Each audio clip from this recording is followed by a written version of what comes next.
Red green online present. এই জায়গাটা আন্দোলনের সময় কিছুক্ষণ আগে বলছিল, আন্দোলনের সময়টা হাত ছিল এই চকবাজার। আপনাদের কাছে অনুরোধ থাকবে, আমরা আমাদের এই দেশটাকে আর কখনোই কোনো ফেসিবাদীর হাতে আর তুলে দিতে পারবো না। আমরা চাই না আমাদের কোনো ভাই বোন আবার রাস্তায় নামুক এবং তাকে গুলি করে হত্যা করা হোক। আমরা চাই আমাদের দেশের রাজনীতিতে যুক্ত হবে তাসলিম জারার মতো যারা হচ্ছে শিক্ষিত, যারা হচ্ছে মার্জিত, যাদের ভবিষ্যৎ বাংলাদেশ করার কমিটমেন্ট রয়েছে। রাজনীতিকে যারা পেশা বানিয়েছে তাদের রাজনীতি করার কোনো প্রয়োজন নাই। রাজনীতি কোনো প্রাপ্তির জায়গা না, রাজনীতি হচ্ছে দেওয়ার জায়গা। কিন্তু দেশের জন্য, দেশের মানুষের জন্য, দেশের সমস্যা সমাধানের জন্য আজকে আমরা আপনাদের কাছে নেমে এসেছি। আপনারা যারা শিক্ষার্থী রয়েছেন, আপনারা দেখেছেন আমরা নিজেরা হচ্ছে নিজেদের স্বচ্ছ আমাদের ইনকাম সোর্স রয়েছে। রাজনীতি করে টেন্ডারবাজি করে আমাদের চলাফেরা করার কোনো প্রয়োজন নাই। ক্ষমতাকে প্রশ্ন করবেন এবং যোগ্য নেতৃত্ব নির্বাচন করবেন। আগামী নির্বাচনে গত বছর নির্বাচনে একটা ভোটার দাম কত ছিল? কত ছিল? কত? 2000। এবার কত করে নেবেন? এবার কত করে নেবেন? আমাদের দেশের নেতারা রাস্তার টাকা খেয়ে ফেলে, আমাদের দেশের নেতারা টেন্ডারবাজি করে, আমাদের দেশের নেতারা গরিবের সম্পদ লুণ্ঠন করে, আর আমাদের দেশের ভোটাররা ভোট বিক্রি করে দেয়। আমাদের দেশের ভোটাররা আগের রাতে ভোট বিক্রি করে দেয়। আপনার যোগ্য নেতৃত্ব নির্বাচনের পূর্বে আগে নিজে যোগ্য ভোটার হওয়া উচিত। আমরা কি 1000 টাকা দিয়ে ভোটটা বিক্রি করবো? আমরা কি টাকার বিনিময়ে ভোটটা বিক্রি করবো? আপনারা এখানে যারা শিক্ষার্থী রয়েছেন, আপনার বাবা, আপনার মা, আপনার পরিবারের দায়িত্ব যিনি রয়েছেন, উনি যদি ভোট বিক্রি করতে চায় ওনাকে আপনারা প্রতিবাদ করুন। ওনাকে বলেন আপনি আজকে 1000 টাকা দিয়ে ভোটটা বিক্রি করছেন, টাকার কাছে ভোটটা বিক্রি করে দিচ্ছেন, 5 বছর ওই নেতা আপনাকে নির্যাতন করবে। এবং আগামী নির্বাচনে যারা যোগ্য নেতৃত্ব তাদেরকে আপনারা ভোট দিবেন।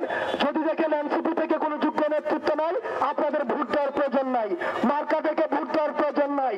যে আপনার সেবা করবে তাকে আপনারা ভোট দিবেন। যার জাতির কাছে কমিটমেন্ট রয়েছে, দেশের কাছে কমিটমেন্ট রয়েছে, আপনারা তাদেরকে ভোট দিবেন। আপনারা ভালো থাকবেন, সুস্থ থাকবেন। আপনাদের সাথে লড়াইয়ের সংগ্রামে আবার দেখা হবে। ইনকিলাব জিন্দাবাদ।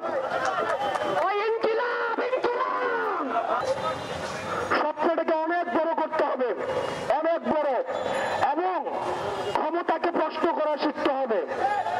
ক্ষমতাকে যদি প্রশ্ন করতে না পারে শিক্ষা অর্জন করা যায়, দিন শেষে মাস গেলে একটা বেতনভুক্ত কর্মচারী ছাড়া, চোখ বন্ধ করে একটা বেতনভুক্ত কর্মচারী ছাড়া জীবনে আর কিছুই হওয়া সম্ভব না।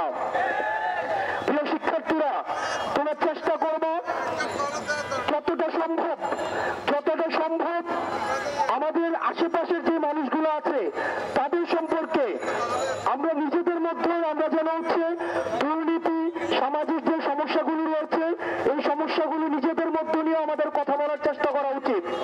বিতর্ক, রিসার্চ পেপার, নিজেদের মধ্যে ডিসকাশন, এই বিষয়গুলো আমাদের মধ্যে অব্যাহত রাখতে হবে। সর্বশেষ এই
এডো হনে হনে কোচিং করতে আসছো,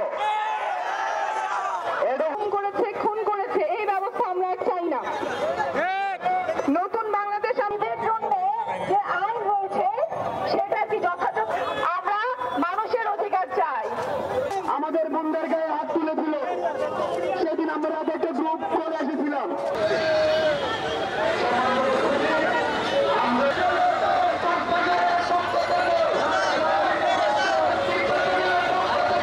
এই বিশেষ প্রতিবেদনটি যদি আপনাদের ভালো লেগে থাকে অথবা উপকৃত হন তাহলে অবশ্যই এই চ্যানেলটি সাবস্ক্রাইব করুন এবং লাইক, কমেন্ট ও শেয়ার করে রেড গ্রিন অনলাইনের সাথেই থাকুন। Thanks to everyone, red green online.